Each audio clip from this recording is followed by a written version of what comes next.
Good morning, students. Today we will start chapter number 3rd of class 10th, math, pair of linear equation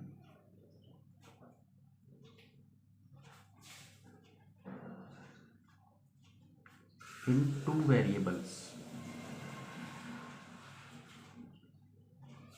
right, ये third chapter है बेटा आपका class 10th NCERT mathematics का, pair of linear equations in two variables. ठीक है, आज इसको समझते हैं। देखिए, जो सॉल्यूशन होता है लीनियर इक्वेशंस का, उसके दो मेथड होते हैं main. First method is graphically method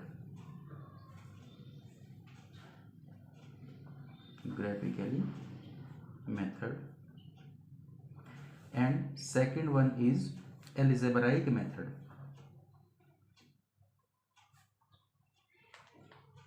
right, अब इस algebraic मेथड में भी तीन मेथड्स होते हैं। Number first elimination method,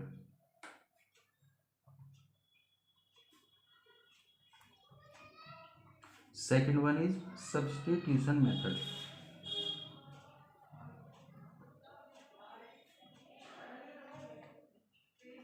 and third one is cross multiplication method.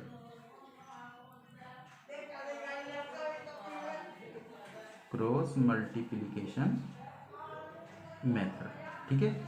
अब देखिए, जो पेयर ऑफ लीनियर इक्वेशन है उसकी स्टैंडर्ड फॉर्म क्या होती है? a1x plus b1y plus c1 is equal to 0 and a2x plus b2y plus c2 is equal to 0। ठीक है, पेयर मतलब दो इक्वेशन दी हैं इन्होंने, तो इसको पेयर बोला। लीनियर इक्वेशन किसको बोलते हैं? जिसमें वेरिएबल की मैक्सिमम पावर 1 हो। इन टू वेरिएबल्स, अब आप यहाँ पे देखिए, टू वेरिएबल्स हैं किसी भी एक इक्वेशन में। आप देखेंगे यहाँ पे x और यहाँ पे y क्या है, ये टू वेरिएबल्स, राइट। तो अब देखिए, कभी कभी क्वेश्चन इस टाइप से आता है कि चेक वेदर मतलब अपने को चेक करना है whether the given pair of linear equation has no solution, unique solution और इनफाइनाइटली मेनी सॉल्यूशंस। इस टाइप का क्वेश्चन आता है। तो first of all we will find a1 upon a2, right. After that we will find b1 upon b2।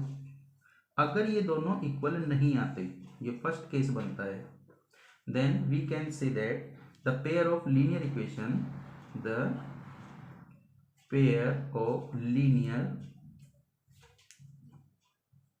equation has unique solution,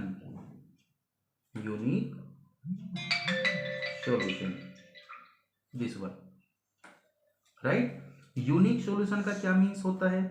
unique solution का means ये होता है कि जो दो इक्वेशंस आपको गिवन होंगी वो एक दूसरे को एक पर्टिकुलर पॉइंट पर इंटरसेक्ट करेंगी 100%, और ये जो इंटरसेक्टिंग पॉइंट होगा, this will be the solution of given equations.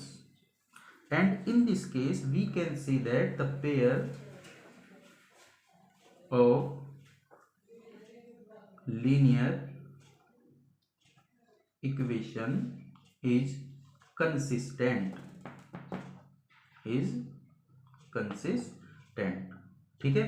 तो ये पहला केस बनता है a1 अपॉन a2 अगर b1 अपॉन b2 के इक्वल नहीं है, ठीक है। ओके, अब हम सेकंड केस लेते हैं बेटा। सेकंड केस में we will find a1 upon a2 and b1 upon b2। अब हम ये देखते हैं कि अगर ये दोनों इक्वल आ गए, ठीक है। फर्स्ट वाले केस में क्या था कि दोनों इक्वल नहीं आए तो यूनिक सॉल्यूशन हो गया, लेकिन बाय चांस अगर ये दोनों फैक्टर्स इक्वल आ गए, then we will find c1 upon c2। अगर ये भी इक्वल आ गया इसके ही, then in this case we can see that the pair of linear equations has infinitely many solutions and it is consistent। ये क्या हो जाएगा, वापस कंसिस्टेंट हो जाएगा।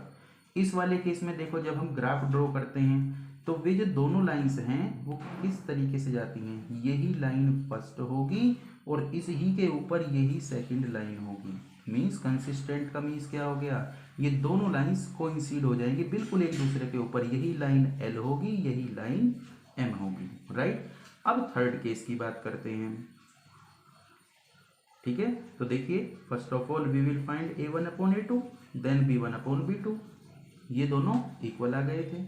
अब हम c1/c2 भी फाइंड करते हैं और बाय चांस ये वाला फैक्टर c1/c2 इसके इक्वल नहीं आता है, तो कंडीशन ये वाली बन जाती है कि a1/a2 is equal to b1/b2 is not equal to c1/c2। तो इस केस में हम ये बोलते हैं the pair of linear equations has no solution. इस केस में जो आपको दो इक्वेशन देगा उनका कोई भी सॉल्यूशन नहीं होगा, एंड इट विल या इट इज इनकंसिस्टेंट। तो यहां पे देखिए बेटा, दो लाइंस, एक अगर लाइन ये है, फर्स्ट वाला ग्राफ हम ड्रॉ करेंगे तो ये वाली लाइन आई, सेकंड वाला जो अगर ड्रॉ करेंगे तो वो इस टाइप की आएगी, इस ही के बिल्कुल पैरेलल। मीन्स अगर ये लाइन एल है, ये लाइन एम है, तो एल पैरेलल विद एम। तो means we can say that if we extend these two lines in forward direction और in backward direction, then both lines will not intersect, never intersect, एक दूसरे को intersect करेंगी ही नहीं, ठीक है। सॉल्यूशन क्या होता है, सॉल्यूशन तो वही होता है ना जब दोनों लाइन एक दूसरे को इंटरसेक्ट करें, और इस केस में जब ये एक दूसरे को इंटरसेक्ट कर ही नहीं रही हैं, दोनों एक दूसरे को कट नहीं कर रही हैं, तो कोई सॉल्यूशन होगा ही नहीं। तो ये तीन केस बनते हैं जो आपको ध्यान में रखते हैं, ठीक है। अब हम नेक्स्ट वीडियो में बेटा इसका मैं अलग अलग एग्जाम्पल लूंगा, कोई क्वेश्चन लेते हैं, और ये तीनों जो सिचुएशंस हैं ये मैं आपको नेक्स्ट वीडियो में अभी शेयर करता हूँ। थैंक यू बेटा।